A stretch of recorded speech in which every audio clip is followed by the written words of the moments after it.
Colin Cockington, Paranormal Detective. By Benjamin Smith. Introduction. On the banks of the River Severn, just outside the quiet town of Bewdley, sits a battered old caravan hidden among the trees. Inside lives Colin Cockington, retired music teacher, failed rock drummer, and accidental paranormal detective.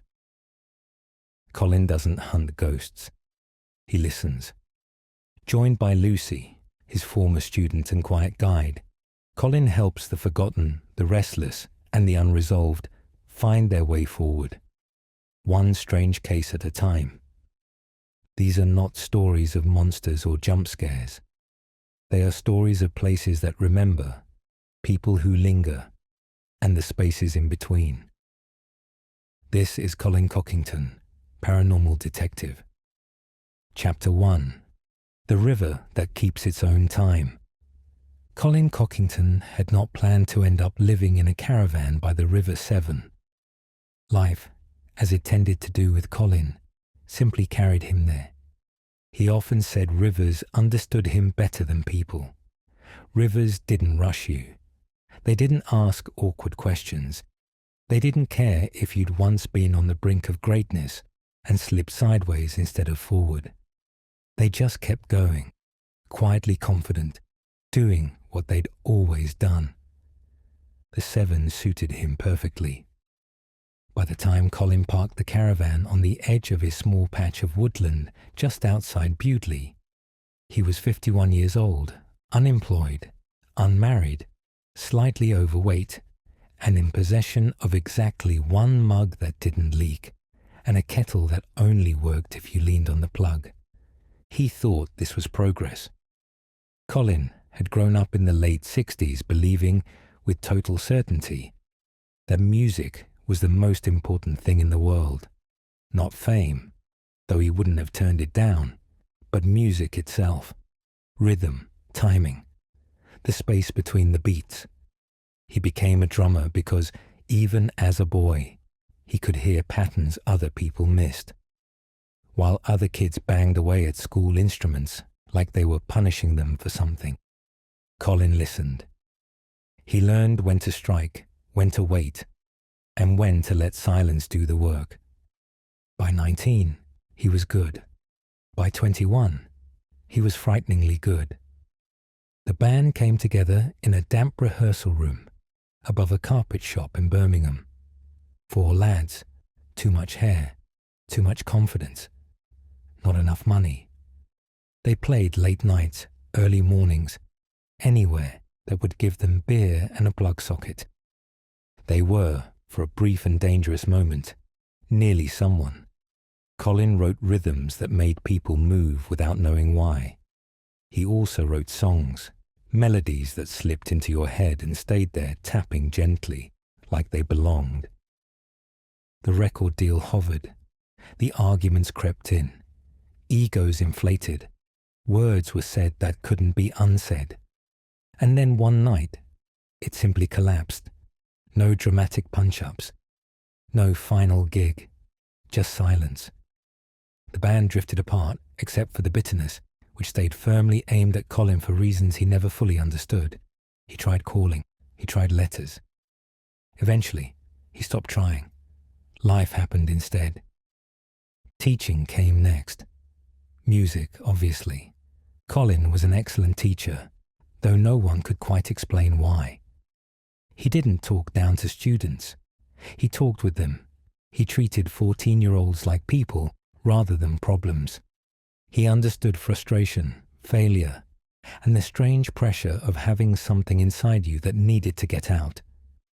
The students loved him. The staff tolerated him. He wore tie-dye shirts under his jacket long after it stopped being ironic. He smelled faintly of incense. He taught rhythm by getting kids to tap on desks, walls, radiators. Anything that made a sound. He said music lived everywhere if you listened properly. For years it worked. Until the Walkman. It was a Tuesday, grey, drizzly. The sort of day that made the classroom lights hum louder than usual. Colin was packing away instruments when he heard it drifting from a student's headphones, tinny, faint, but unmistakable. The song stopped him dead. He knew the rhythm before the melody finished its first bar, knew where the chorus would land, knew the lift before the second verse, because he'd written it. It was polished now, bigger, better produced, and sitting comfortably in the top 10, played by a new band with sharp haircuts and sharper suits. Colin asked gently whose song it was.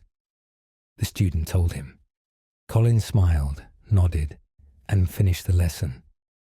Then he went home, sat on his sofa, opened a can of strong lager, and didn't move for 3 hours. The breakdown wasn't dramatic either. It arrived quietly, like fog. A missed day of work, then another. Sleepless nights. Old memories knocking louder and louder. And somewhere between the 8th and 10th can, Colin noticed something else. The knocking wasn't random. It started small. Taps in the wall. Rhythms in the pipes. Knocks that repeated themselves with just enough structure to be unsettling. Single strokes, doubles, flams, patterns. Colin, half drunk and half convinced he was finally losing it, tapped back. The knocking answered. He laughed. He cried. He laughed again. The doctors called it stress, exhaustion, unresolved trauma. They gave him leaflets and numbers to ring. The school suggested early retirement for his own well-being. Colin didn't argue. He sold his small terraced house, packed what he needed, and bought a caravan that smelled faintly of damp and freedom. With what was left, he bought a patch of woodland by the river. Not much land, but enough to disappear without vanishing entirely. Bewdley welcomed him quietly, the way it always had. The river flowed past like it had for centuries. The town watched without judging.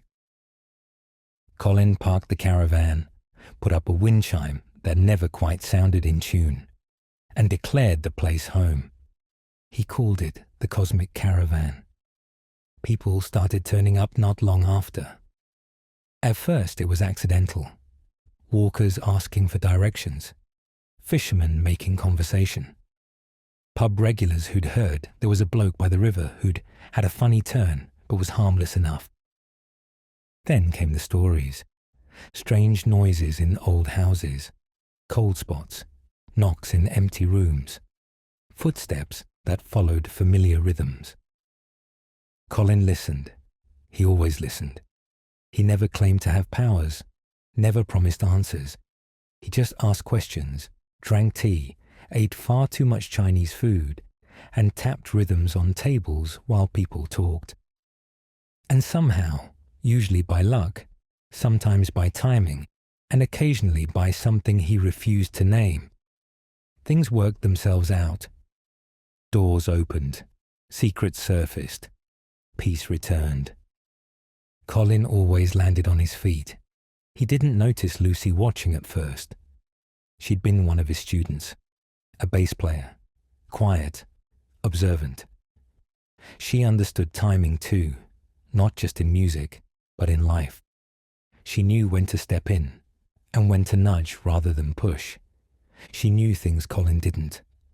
And when she joined him by the river, carrying 2 mugs and a look that said she wasn't going anywhere, the Cosmic Caravan became something else entirely. An office, a refuge, a place where the living and the dead occasionally knocked. And someone, finally, listened. The River Severn flowed on, and Colin Cockington, Paranormal Detective, was open for business. Chapter 2. The knock behind the bar. The pub was older than it looked, which was saying something. The King's Arms sat just off the river in Bewdley, leaning slightly toward the water, as if it had grown tired of standing up straight. Its beams were dark with age, its carpets permanently sticky, and its regulars deeply suspicious of change. Colin liked it immediately. He was halfway through a pint of strong lager when the landlord asked him if he was that bloke in the caravan. Colin nodded. Depends what you've heard. The landlord, Dave, according to the badge pinned crookedly to his jumper, didn't laugh. There's a knocking, Dave said, behind the bar. Colin waited. Been there years, Dave added, but it's getting louder. Colin followed Dave behind the bar, stepping over crates and old delivery receipts that had fused into a single archaeological layer. The knocking started as soon as they stopped moving. Tap, tap, tap, tap. It wasn't violent. It wasn't angry. It was deliberate. Colin closed his eyes. Lucy watched him carefully, arms folded, bass player posture relaxed but alert. She felt it too, not the sound, but the weight of it. The air was slightly thicker behind the bar, like it hadn't been dusted properly in decades. Colin crouched and placed his hand flat against the wood. Mind if I tap back? He asked. Dave shrugged. At this point, mate, you can sing to it. Colin tapped lightly. Single stroke. Pause. Double. The knocking stopped. The pub went quiet in a way pubs never do. Then from deeper in the wall came a reply. Tap, tap, tap, tap, tap. Colin smiled. Well, he said, standing up with a grunt. That's rude. The story came out slowly, the way these things always did. The pub had once had a cellar extension. Illegal, apparently. Dug in the 70s by a landlord who believed planning permission was more of a suggestion. During the work, something collapsed. A man was trapped. By the time anyone realized, it was too late. The extension was sealed. The paperwork vanished. The pub carried on. The knocking started not long after. Colin listened, nodding, tapping his fingers on the bar in soft, thoughtful patterns. Lucy drifted away from the conversation, drawn to a spot near the back wall where the floor dipped slightly, almost imperceptibly. She knelt. Colin followed, mostly because he trusted Lucy's instincts, even if he didn't know why. He tapped again, this time slower, more careful, paradiddle. The knocking answered, clearer now, closer. Lucy swallowed. He's not angry, she said quietly. He just doesn't want to be forgotten. Colin blinked. You getting that from the rhythm? He asked. Lucy smiled. Something like that. They didn't break down walls. They didn't call the papers. Colin suggested a plaque, a small one. Nothing dramatic, just a name. An acknowledgement. Dave grumbled, but agreed. The plaque went up the following week, tucked discreetly behind the bar, where only staff and the occasional curious punter would notice it. The knocking stopped that same night. Colin celebrated with 2 pints and a plate of chips that tasted faintly of history. Lucy watched him from across the table, smiling to herself. You didn't even charge them, she said. Colin shrugged. Felt wrong. Besides, I got fed. As they walked back along the river toward the cosmic caravan, the moonlight rippled across the Severn in broken silver lines. Colin stopped suddenly. Did you hear that? He asked. Lucy listened. Nothing. Colin pointed at a door on a nearby boathouse. It creaked open. Colin beamed. See? Told you. Lucy said nothing. The wind moved on. The door settled. And somewhere, just beyond hearing, something tapped once in quiet approval. Chapter 3. The grave that wouldn't stay quiet. The graveyard wasn't supposed to be there. At least, that's what the council paperwork said. Colin discovered this while sitting at the small fold-out table in the cosmic caravan, reading a photocopied map that had been copied so many times the edges had gone soft. According to the official records, the land just beyond the bend in the river was unused green space. According to the woman standing outside his caravan clutching her coat, something was very wrong with it. "They're knocking," she said, "from underground." Colin nodded, as if people said that sort of thing every day. "Always better when they don't shout," he replied. "Means they're polite." The woman did not smile. The graveyard lay half hidden behind a line of trees, old iron railings sinking into the earth like tired bones. Flooding from the Severn had reshaped the land over the years, washing soil away, revealing things that preferred to stay buried. Some headstones leaned at uncomfortable angles. Others had vanished entirely, swallowed by mud and ivy. Names were missing, dates were wrong. A few stones were blank, as if whoever lay beneath had decided anonymity was safer. Lucy felt it the moment they stepped through the gate. "This place remembers," she said quietly. Colin adjusted his coat. "Most places do. Just depends whether they want to talk about it." The knocking started near the far edge of the graveyard, close to where the land dipped toward the river. Tap, tap, tap, tap. Colin crouched, placing his ear close to the ground. "Bit rushed," he muttered. "No sense of timing." He tapped back, slower this time. Firmer. Flam. Pause. Single stroke. The ground answered, not louder, but closer. Lucy shivered. "They're confused," she said. "They don't know where they are anymore." Colin frowned. "Well, that makes two of us most mornings."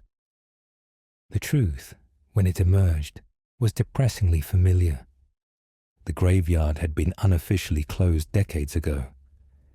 During one particularly bad flood, several graves near the riverbank had collapsed. Rather than deal with it properly, the land was quietly reclassified. Soil was moved, boundaries shifted. The dead were, quite literally, forgotten. The knocking wasn't anger. It was disorientation. Colin sat cross-legged on the damp grass, tapping patterns against the earth while Lucy stood nearby, eyes closed, guiding without guiding. "Tell them," Lucy whispered. "They're safe." Colin tapped again, slower now, softer. The rhythm eased. The knocking faded, not stopped, just settled, like someone finally lying down after a long journey. They left a marker, nothing official, just a small stone with no words, placed carefully where the ground had sunk the most. "That'll do," Colin said, standing with a groan. "Doesn't need a name to mean something." As they walked back toward the river, Colin paused. "You ever get the feeling," he said, "that places don't haunt people? People haunt places?" Lucy smiled. "All the time." Behind them, the graveyard was quiet, not empty, just at rest. Chapter 4. The Flat That Breathed at Night.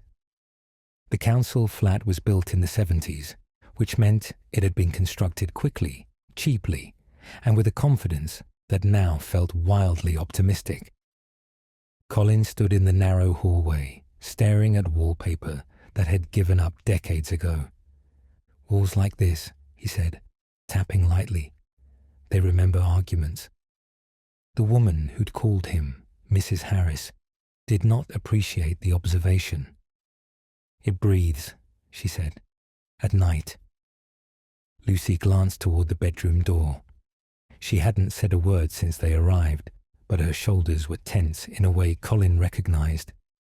Lucy didn't get spooked easily.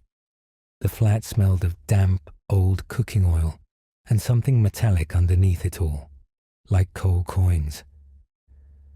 The breathing began just after midnight. They sat in the living room, lights off, the glow of the street lamp bleeding in through thin curtains. Mrs. Harris had retreated to the neighbour's flat, leaving Colin and Lucy alone with the sound. Inhale, exhale, slow, measured, almost careful. Colin frowned. "That's not a ghost," he whispered. "That's a man trying not to be heard." Lucy nodded. "He's hiding." The sound came from inside the walls. Colin pressed his ear to the plaster. The breathing stopped. He tapped. Single stroke. Nothing. Double. A pause. Then a faint knock answered. Hesitant, unsure. Colin sat back on his heels. "You don't have to keep doing this," he said softly, as if speaking to a skittish animal. "You're making yourself worse." Lucy closed her eyes. "He never left," she said. "They boarded him up by accident. During the refurbishment. No one checked." Colin winced. Bloody hell. The investigation moved fast after that. Council records, old renovation notes. A missing tenant no one had chased up properly because he didn't have family who asked questions. A space between two flats that shouldn't have existed. They broke through the wall just after dawn. The body was long gone. What remained was the echo. Colin tapped again, slower now, gentler. The breathing changed. It became relieved. Lucy whispered something Colin couldn't hear. The air lightened. The walls felt thinner. The flat exhaled one final time and went still. Mrs. Harris moved out 2 weeks later. The council blamed structural concerns. Repairs were scheduled. The space was sealed properly this time, with inspections and paperwork and signatures. Colin and Lucy sat on the riverbank afterward, sharing a bag of chips that had gone soggy. "You all right?" Lucy asked. Colin nodded slowly. "Yeah, just reminds you how easy it is to disappear." The river flowed past, steady and indifferent. Colin tapped the rhythm of a song he'd never finished writing. Lucy listened, and somewhere, deep in the bones of a concrete building, something finally stopped holding its breath. Chapter 5. The Song That Wouldn't Let Go. Colin hadn't been back to the old rehearsal rooms in over 20 years. They sat behind a row of shuttered shops on the edge of town, the entrance half hidden by a charity furniture warehouse and a skip that never seemed to move. The sign above the door was gone, but Colin knew the place, by the way the brickwork dipped near the steps. Some memories didn't need labels. "I thought they knocked this down," he said. Lucy shook her head. "Nearly. It's being repurposed." Colin snorted. "That's what killed it last time." Inside, the air was thick with dust and regret. The corridor still smelled faintly of damp carpet and cigarettes, despite the decades. Old band names were scratched into the walls, declarations of greatness that never came true. Colin stopped outside room 3. His room. He didn't open the door straight away. The knocking started before he touched the handle. Tap, tap, tap. Flam. Colin's hand trembled. "That's mine," he said quietly. "That's how I used to count them in." Lucy felt it then. Not a spirit, not exactly, but an echo stretched too thin, vibrating on the edge of breaking. "They're still playing," she said, or trying to. The room was smaller than Colin remembered. The walls were scarred with old soundproofing panels peeling like dried skin. A broken stool lay in the corner. Someone had left a snare drum there years ago, its skin sagging, sticks resting across it like a question mark. Colin sat down. He tapped, not to communicate, to remember. The knocking grew louder, more confident now. The rhythm locked in with his hands, matching patterns he hadn't played since his 20s. Lucy watched, heart tight in her chest. "This isn't haunting," she whispered. "It's unfinished." The truth arrived not as a ghost, but as a weight. The band hadn't just broken up. They'd left something behind. All the anger, the jealousy, the blame. It soaked into the walls, the floor, the room itself. Every new band that tried to rehearse there failed. Arguments, broken strings, missed beats. The room held the resentment like a held breath. Colin stopped tapping. "I should have fought harder," he said. "Shouldn't have walked away." Lucy crouched beside him. "You survived," she said gently. "That matters too." Colin stood. He counted them in, out loud this time. The rhythm changed, loosened. The knocking faltered, then faded, like a song finally reaching its last note. The room felt bigger, lighter. Lucy exhaled. "He needed you to finish it," she said. Colin nodded. "Yeah, turns out I always do." They left the building as evening settled in, the river catching the last light. Colin walked slower than usual.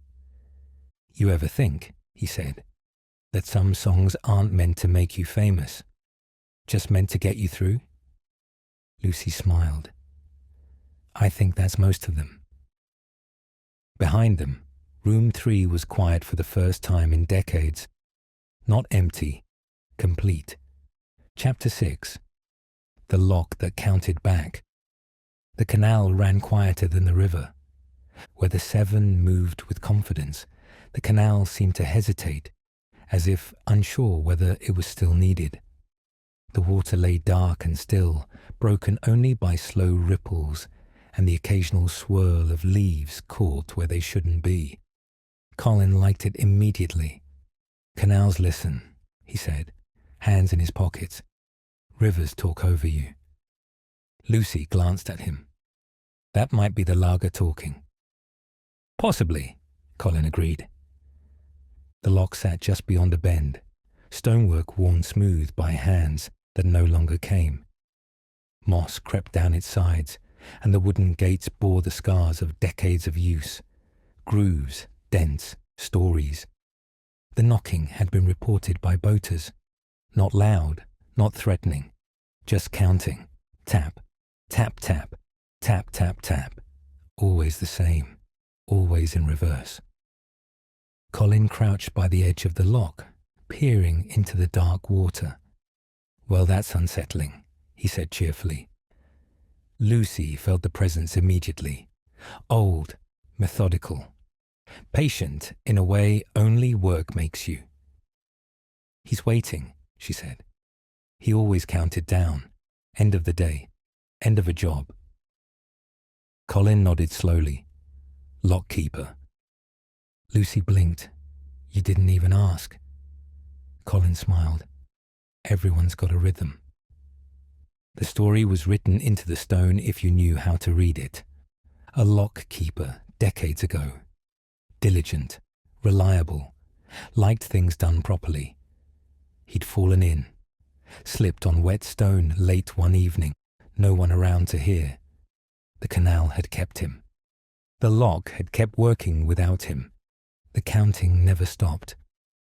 Colin tapped the edge of the stone, answering the rhythm. But this time, he counted forward. 1, 2, 2, 3. The knocking paused. Lucy held her breath. Colin continued. 4, 5, 5. The air shifted, subtle but undeniable. The water stilled completely. Lucy felt the presence straighten, like someone finally told it the day wasn't over yet. Colin stood, dusting off his hands. "Job done," he said. He just needed permission to stop. They stayed a while, watching the light fade, listening to the canal settle into itself. "You ever think," Lucy asked, "that you're doing more than you realize?" Colin shrugged. "I just tap things." The lock creaked once, not a knock, a sigh. As they walked back along the towpath, Colin slowed. "You know," he said, "I nearly drowned once." Lucy stopped. "Drunk," he added quickly. "Fell in after a gig. Bassist pulled me out." Lucy frowned. "Same band?" Colin nodded. "Funny thing is, I don't remember the water being cold." The canal behind them was silent now. Chapter 7. Lucy speaks first. Colin didn't notice the change at first. Things still worked out. Doors opened. Knocks answered. People went home lighter than they arrived. If anything, business picked up. Word travelled the way it always does in small towns. Sideways, half-whispered, wrapped in warnings. "Try the bloke by the river," Lucy noticed. She always did. The call came from an old farmhouse just outside town, the sort with thick walls and windows set deep like tired eyes. The owners hadn't slept properly in weeks. Voices at night, objects moving, a presence that didn't knock. It waited. Colin walked the place, tapping here and there, nodding thoughtfully, confident as ever. Lucy stood very still. This one didn't feel confused. It felt aware. That night, the house spoke first. Not with sound, with pressure. Lucy felt it behind her eyes, heavy and close, like someone standing too near in a queue. She swallowed hard and did something she'd promised herself she wouldn't do. She spoke, not out loud, not in words. The response came instantly. Lucy gasped. Colin turned. "You all right?" Lucy nodded too quickly. "Yeah, just drafty." Colin tapped the wall. Nothing answered. For the first time since she'd known him, Colin hesitated. They sat in the farmhouse kitchen, mugs cooling between them. "It's not responding," Colin said. "That's new." Lucy stared at the table. "It doesn't want you," she said quietly. Colin laughed, a little too loudly. "Well, that's rude." Lucy met his eyes. "It wants me." The air thickened. Colin stopped smiling. Lucy stood. "I need you to trust me," she said. "Just this once." Colin opened his mouth to argue, then didn't. Something in her voice carried weight he recognized. Not authority, certainty. He stepped back. Lucy closed her eyes. She didn't tap. She listened. The house leaned toward her. Lucy spoke softly, steadily, guiding something old and sharp and very tired toward a place it had been avoiding for decades. Colin felt it. Not fear exactly, but awe. The rhythm was there, but it wasn't his anymore. It moved around him, through him, without asking permission. The presence withdrew. The house exhaled. Afterwards, Colin sat on the farmhouse steps, staring at his hands. Lucy joined him. "I should have told you sooner," she said. Colin nodded slowly. "Yeah, probably." "You're not angry?" Colin smiled, small but genuine. "No, just relieved. Means I'm not mad after all." Lucy laughed, surprised. Back at the cosmic caravan, the river whispered past like nothing had happened. Colin poured 2 teas. "So," he said, "you're the real thing." Lucy shook her head. "No, I just hear different parts of the song." Colin raised his mug. "Well then," he said, "looks like we're a band." Lucy smiled. And somewhere, far downstream, something listened very carefully. Chapter 8. the car that missed a beat. Colin's car was older than some of the ghosts they dealt with. An early 80s Mercedes coupe, once elegant, now resolutely tired, finished in a shade of silver that had long since decided to become several other colours instead. The leather seats smelled faintly of age, oil, and the occasional forgotten takeaway. 3-litre V6 petrol. When it's running properly, Colin often said, patting the dashboard, it's poetry. Lucy called it the boat. The trouble started just outside Bewdley. The engine coughed, spluttered, then produced a sound that made Lucy wince. Bang! Bang! Pause. Bang. Colin's eyes lit up. Oh, he said slowly. That's interesting. Lucy stared at him. That doesn't sound interesting. That sounds expensive. Colin leaned forward, listening intently. No, he said. It's out of time. Lucy closed her eyes. Colin, it's talking to me. They limped along the winding roads into Herefordshire, the Mercedes running unevenly, the rhythm all wrong. Colin tapped the steering wheel gently, trying different patterns. Bang, bang, bang. Miss. There, Colin said. Hear that? Third cylinder's sulking. Lucy blinked. You can't hear individual cylinders. Colin frowned. I absolutely can. Been around drummers my whole life. Lucy said nothing. She'd learned when not to interrupt.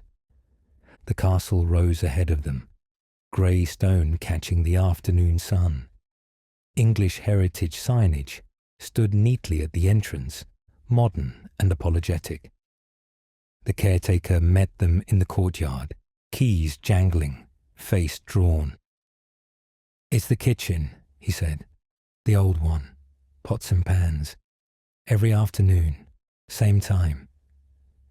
Colin nodded solemnly. Good kitchens always had rhythm, he said. Feeds the house. The caretaker didn't know what to do with that. Inside the mock-up kitchen was immaculate. Large range cooker. Copper pots hanging neatly from hooks above it. Stone floors worn smooth by centuries of imagined footsteps. They stood and waited. Bang. One pot swung slightly, then another. Bang, bang. Lucy felt it immediately. Playful, restless, not malicious. Colin smiled. Well, he said, someone's bored. It turned out the kitchen was never meant to be silent. The castle had been alive once. Servants, noise, heat, movement. Now it sat frozen, preserved, stripped of its purpose. The spirit that lingered wasn't trapped. It was lonely. Colin tapped lightly on the worktop. Lucy closed her eyes and nudged gently, encouraging the energy outward. Not into the kitchen, but into the wider castle. By the time they left, the banging had softened into the occasional creak. Feels better already, the caretaker said. Colin accepted payment in the form of tea and a very good slice of Victoria sponge. Outside, the Mercedes sat basking in the sunshine, paint warming, damp slowly retreating from places it didn't belong. Colin turned the key. The engine purred. Perfect. Lucy folded her arms. So, she said, the car wasn't talking to you. Colin sighed. No. Turns out it had been sitting by the river too long. Damp got in. Wasn't firing on all six. Lucy smiled. Still, good instincts. Colin grinned. I'll take the win. The drive home was smooth, quiet. The engine ran in time again. Colin tapped the wheel anyway, just in case. Chapter 9. The place that didn't echo. The house didn't knock. That was the first problem. It stood alone on a narrow lane. cut off from the road by hedges that had grown inward rather than up, as if trying to keep something in. The call had come through English Heritage again, though unofficial this time. No paperwork, no visitor access, just a request. Something's wrong with the lower rooms. Colin didn't make jokes when they arrived. Lucy noticed. The air inside was wrong, not cold, not heavy, flat. Sound died quickly here. Footsteps didn't echo the way they should. Colin clapped his hands once, experimentally. Nothing came back. He frowned. That's impolite. Lucy felt it press against her chest the moment they crossed the threshold. "This place doesn't want witnesses," she said quietly. Colin nodded. "Yeah, neither do I." The caretaker led them down stone steps into a narrow undercroft that smelled faintly of wet earth and old iron. The walls were rough, unfinished. No markings, no records. "This bit's not on the tours," the caretaker said. "Never was." Lucy stopped. The pressure hit her hard enough to make her gasp. Colin caught her elbow. "You all right?" She nodded, but her face had gone pale. "It knows me," she whispered. There was no rhythm here, no knocking, no pattern, just absence. Colin tapped the wall once. The sound vanished immediately, swallowed whole. For the first time since the cosmic caravan, Colin felt truly out of time, like a drummer dropped into a song with no tempo. Lucy stepped forward before he could stop her. Whatever lingered here wasn't lost. It was hidden, and it did not want to be found. Lucy spoke, carefully, firmly, but this time there was resistance. The presence pressed back, sharp and deliberate. Images flickered at the edge of her mind. Sealed rooms, deliberate silence. People erased not by accident, but by choice. Colin watched helplessly. "Lucy," he said, "that's enough." She shook her head. "No, it feeds on being ignored." The pressure spiked. The lights flickered. Colin felt the sudden, unmistakable urge to leave and never return. He did the only thing he could. He counted, out loud, slow, steady, human. 1. The pressure faltered. 2. Lucy felt the grip loosen slightly. 3. The silence cracked, not broken, but fractured. Lucy gasped and staggered back into him. The presence recoiled, not banished, but exposed. Seen. They sealed the room. Properly this time. No plaque, no marker, no story for visitors. Some things, Colin decided, didn't want peace. They wanted containment. Outside, the sky had darkened. Lucy sat on the grass, shaking. "I shouldn't have pushed," she said. Colin handed her a bottle of water, hands steadier than he felt. "Bands need breaks," he said gently. "Even the best ones." Lucy laughed weakly. They didn't talk much on the drive home. The river greeted them as it always did, steady, forgiving. Colin parked the car and sat for a long moment before turning off the engine. "Next time," he said quietly, "we walk away sooner." Lucy nodded. But they both knew, some places don't let you. Chapter 10. The space between. Colin didn't tap for 3 days. Lucy noticed on the first. By the third, she knew it wasn't deliberate. They sat outside the cosmic caravan, mugs cooling on the small folding table, the Severn sliding past in its usual unhurried way. The air felt thinner than it had after the house. Not lighter exactly, but less crowded. Colin watched the river. "Funny thing," he said. "I can hear it better when I stop trying." Lucy smiled faintly. "That's usually how it works. The call came from a village hall, small and unassuming, the sort of place used for jumble sales and yoga classes. No knocking, no sounds at all, just a feeling people didn't like being alone there. Colin walked the space slowly, hands in his pockets.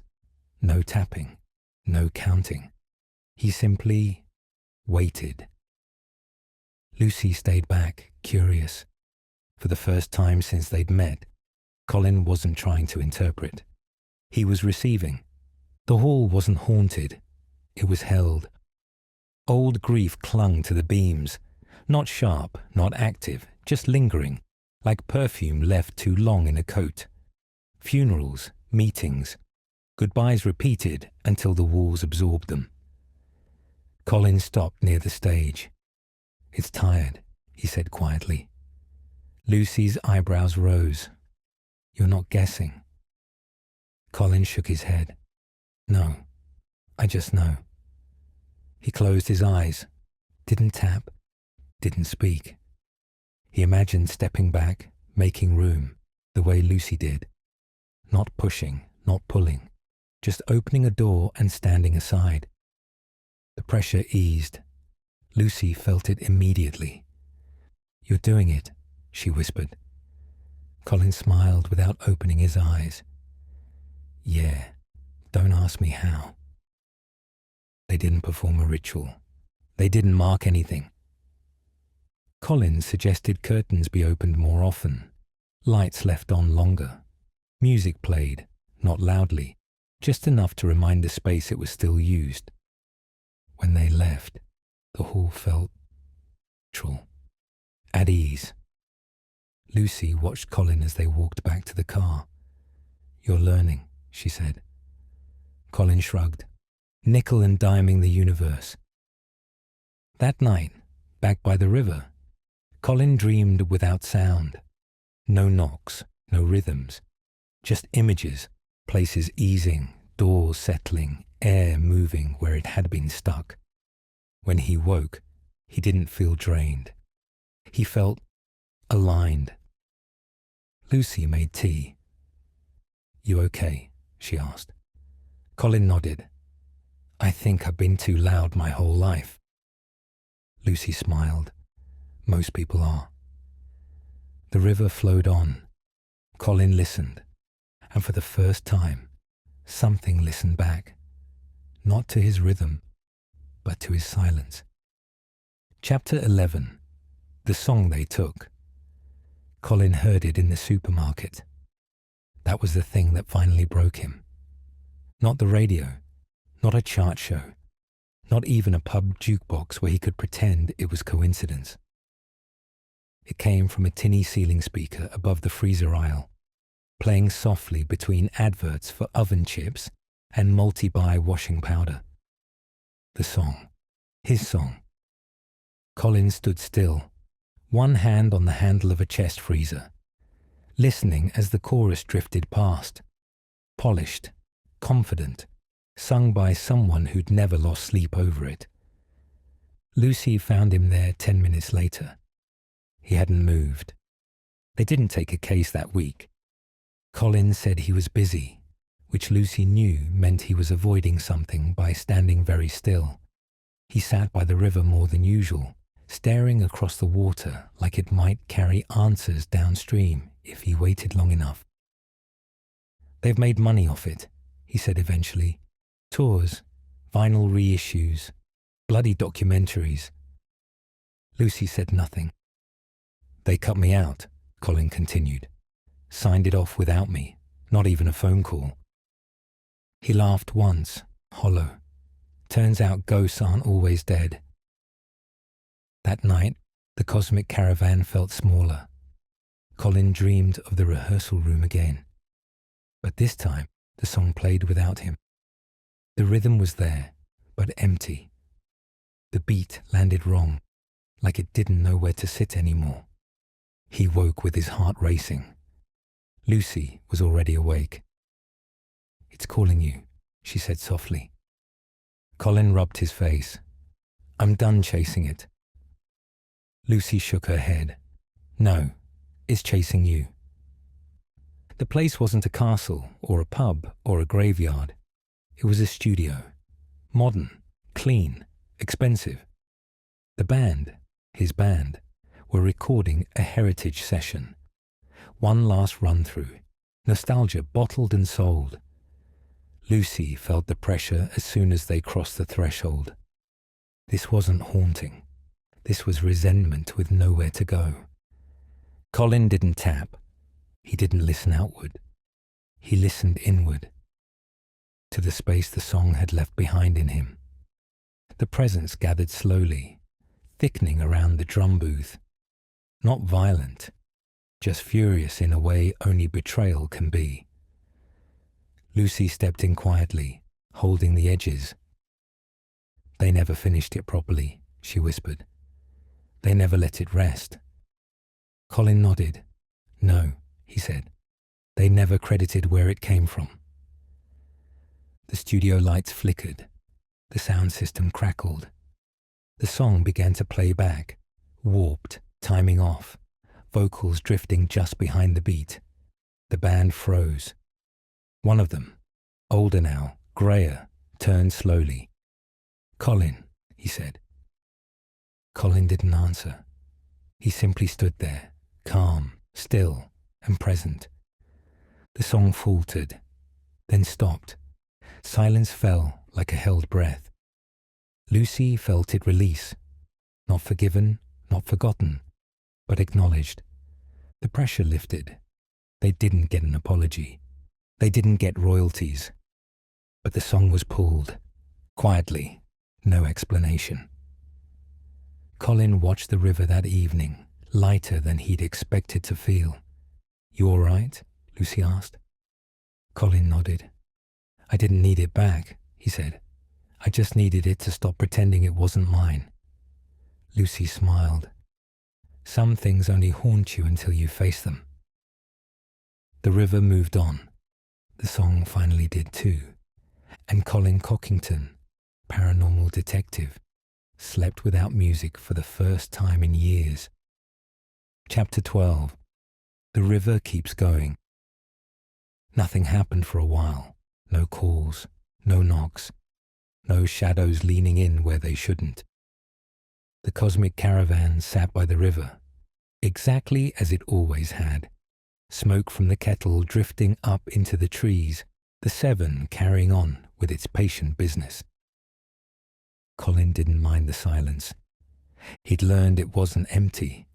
He spent his days doing small things properly, fixing a loose step, replacing a blown fuse, finally sorting the leak in the caravan roof that had been temporary for over a year. He cooked, badly, but with enthusiasm. Chinese food still featured heavily. Lucy came and went, sometimes staying late, sometimes not. They didn't talk about powers. They didn't name anything. They didn't need to. One afternoon, Colin sat by the river with a notebook he hadn't opened in years. He didn't write songs. He wrote notes, places, people, feelings, the way rooms felt when they were finished with you, the way some problems didn't need fixing, just witnessing. He closed the notebook and smiled. "That'll do," he said to no one in particular. The knock came just before dusk.